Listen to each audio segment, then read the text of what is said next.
ഇപ്പോൾ ഒരു അമ്മയുടെ സാക്ഷ്യം കണ്ടല്ലേ, സഹിക്കാൻ പറ്റണില്ല.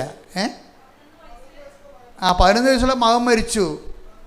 അത് അപ്പോഴേ പിന്നെ ഇവർ അമ്മ ഭ്രാന്തായിപ്പോയി. അപ്പോഴേ അവർ നോൺ ക്രിസ്ത്യനാണ്. പക്ഷേ അമ്മയെ പരിചയപ്പെട്ടവർ പറഞ്ഞു, അമ്മേ എൻ്റെ കുഞ്ഞ് മരിച്ചുപോയി, എനിക്ക് ഭ്രാന്തായിപ്പോയി, എനിക്ക് ഇതുപോലെ ഒരു കുഞ്ഞിനെ തരണമെന്ന് പറഞ്ഞു. അത് ഒരു ആൺകുഞ്ഞിനെ തന്നെ തരണമെന്ന് പറഞ്ഞു. അതിനാണ് അവൾ ഉടമ്പടി എടുത്തിരിക്കുന്നത്.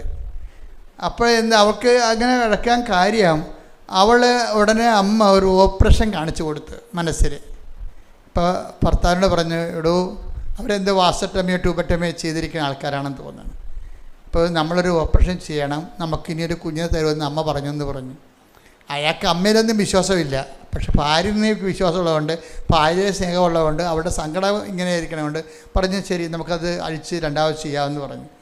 അപ്പോഴങ്ങനെ അവർ പ്രഗ്നൻ്റായി. ഉടനെ പ്രഗ്നൻ്റായി കഴിഞ്ഞപ്പോൾ ഇവക്കൊരു ഇത് പെൺകുഞ്ഞാകരുത്, പെൺകുഞ്ഞാണെങ്കിൽ എനിക്ക് വേണ്ട, കാര്യം എൻ്റെ മകനാണ് മരിച്ചിരിക്കണമെന്ന് പറഞ്ഞു.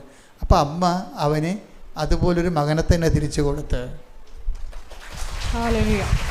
അപ്പോൾ ചില സമയത്ത് നമുക്ക് അത് വിശ്വാസത്തിൻ്റെ പ്രഥമ പാഠങ്ങൾ കിടക്കണവർ, അവർ കുറച്ചുകൂടി ഗ്രോത്താണ്, മകനേക്കാൾ വലുതാണ്, എൻ്റെ മകനല്ലേ പോയുള്ളൂ, എൻ്റെ ദൈവം പോയില്ലല്ല എന്ന് ചിന്തിക്കുന്നതാണ് അതിൻ്റെ സെക്കൻഡ് പാഠം എന്ന് പറയണത്.